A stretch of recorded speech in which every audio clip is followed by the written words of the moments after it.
Esse sujeito fala com Deus. Diz Gilmar em crítica a Sérgio Moro. O ministro Gilmar Mendes, do Supremo Tribunal Federal, STF, voltou nesta quarta-feira, 11, a fazer críticas ao Ministério Público Federal, MPF, e aos juízes federais Sérgio Moro e Marcelo Bretas, responsáveis, respectivamente, pelos processos da Operação Lava Jato em Curitiba e Rio de Janeiro.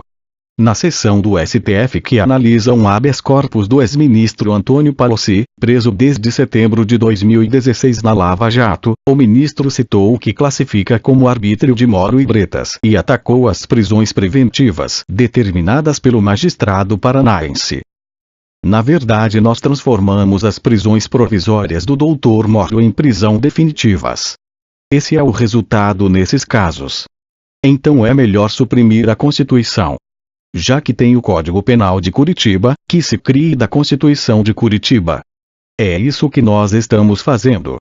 As prisões provisórias, as prisões cautelares, elas ganham caráter de definitividade. Porque se trata de decisões bem elaboradas. Esse sujeito fala com Deus. Do que nós estamos falando?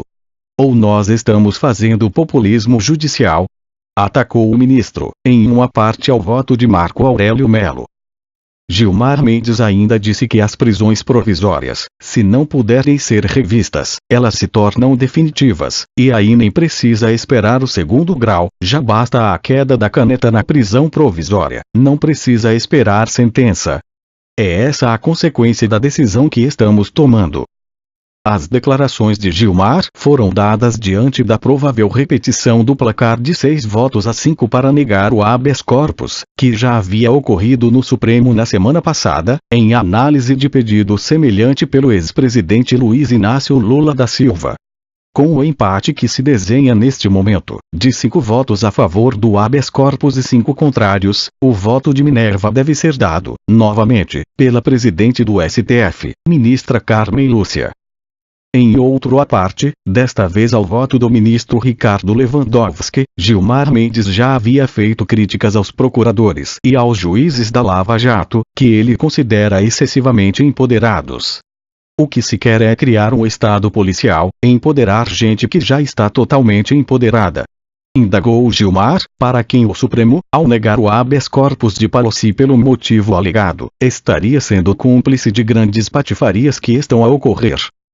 Não conhecer do habeas corpus significa dar imunidade ao arbítrio, seja de Moro, seja de Bretas, qualquer juiz, e aos procuradores todas essas invencionices procedimentais para não conhecer de habeas corpus na verdade não matam apenas o habeas corpus, é a morte deste tribunal, criticou Gilmar Mendes.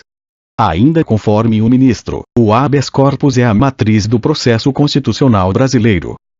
Gilmar também classificou os magistrados como falsos espertos e os acusou de combinar decisões no caso em que o ministro havia impedido a transferência do ex-governador do Rio de Janeiro Sérgio Cabral, MDBRJ, a um presídio federal, mas Sérgio Moro e Marcelo Bretas acabaram determinando que Cabral fosse levado do Rio a uma cadeia em Curitiba.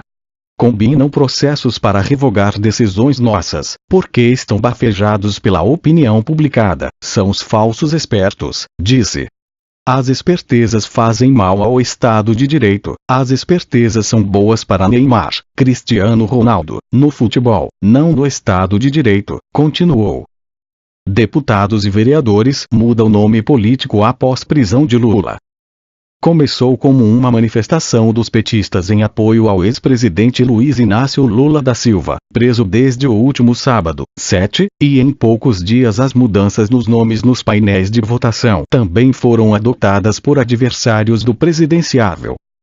Nesta quarta-feira, 11, o deputado Capitão Augusto, PRSP, mudou o nome para Capitão Augusto Bolsonaro, em homenagem ao deputado federal Jair Bolsonaro, PSL-RJ. Pré-candidato pelo PSL à presidência, o parlamentar lidera as pesquisas de intenção de voto na ausência de Lula. No Rio Grande do Sul, o vereador em Porto Alegre pelo Partido Novo, por sua vez, resolveu homenagear a Operação Lava Jato. A prisão de Lula foi determinada pelo juiz Sérgio Moro, responsável pelos processos da operação em primeira instância. O ex-presidente foi condenado a 12 anos e 1 mês de prisão por corrupção e lavagem de dinheiro no caso do Tríplex do Guarujá. Desde o início da semana, petistas têm feito trocas de nomes em homenagem à principal liderança do partido.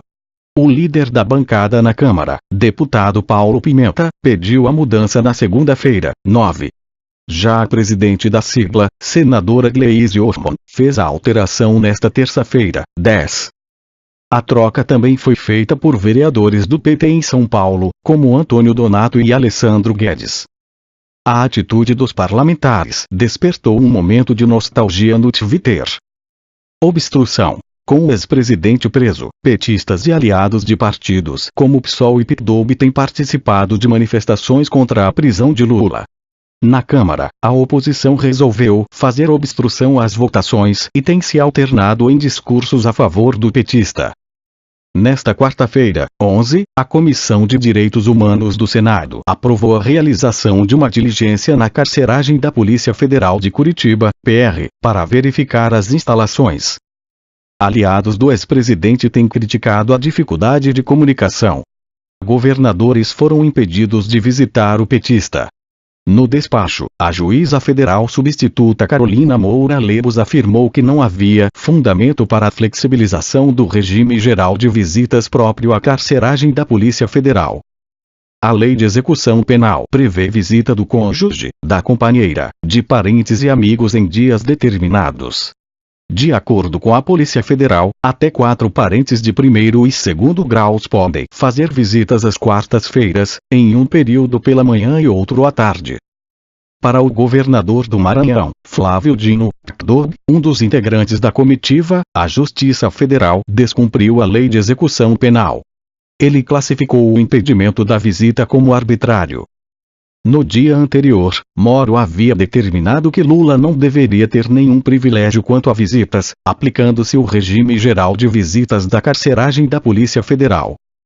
Alckmin promete votar reforma previdenciária em primeiro ano de mandato. Ele criticou a diferença entre os valores pagos a trabalhadores dos regimes privado e público. O pré-candidato do PSDB à sucessão presidencial, Geraldo Alckmin, prometeu nesta terça-feira, 20, que enviará no primeiro ano de mandato uma proposta de reforma previdenciária ao Congresso Nacional caso seja eleito. Em entrevista à imprensa, após ser oficializado como nome do partido ao Palácio do Planalto, ele defendeu que mudanças estruturais devem ser feitas no início do novo governo, quando o presidente conta com maior legitimidade. Eu tenho convicção de que reforma tem de ser feita no primeiro ano de mandato. No regime presidencialista, quem for eleito, terá mais de 60 milhões de votos. A legitimidade é muito grande, disse. Ele criticou a diferença dos valores pagos a trabalhadores do regime privado e do regime público, mas não respondeu se apresentará um projeto diferente do discutido pelo Congresso Nacional. A equiparação das iniciativas privada e pública é um dos pilares da reforma apresentada pelo presidente Michel Temer, que desistiu de votá-la após não ter conseguido apoio suficiente para aprová-la. Não podemos achar que é correto ter um trabalhador com um teto de R$5.000, média de R$1,19 para viver, e o setor público com salários altíssimos pagos pelos de menor renda, disse. Em conversas reservadas, Temer acusa Alckmin de não ter se empenhado suficientemente junto à bancada tucana para votar a iniciativa, considerada impopular. FGTS Nesta terça-feira, 20, a Executiva Nacional do Partido oficializou o governador como um nome do partido para a disputa presidencial. Com a desistência do prefeito de Manaus, Arthur Virgílio, de participar das prévias do partido, Alckmin acabou como o único inscrito no processo de escolha do candidato tucano. Em rápido discurso, ele fez uma crítica política econômica de Temer. Segundo ele, não é natural que o déficit primário do país tenha chegado a 120 bilhões em 2017. Nós temos um problema ainda não resolvido, não é natural ter um déficit primário de 120 bilhões. Isso é uma questão não resolvida e que precisa ser resolvida rapidamente, disse. Ele afirmou ainda que estuda a proposta de alteração do rendimento do FGTS. Segundo ele, a ideia é que os recursos passem a ser corrigidos pela inflação somada à TLP, taxa de longo prazo.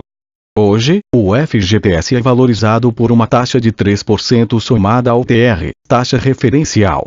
Nós defendemos que ela não fique mais dessa forma e que sempre o rendimento seja acima da inflação somado ao ganho do período, disse.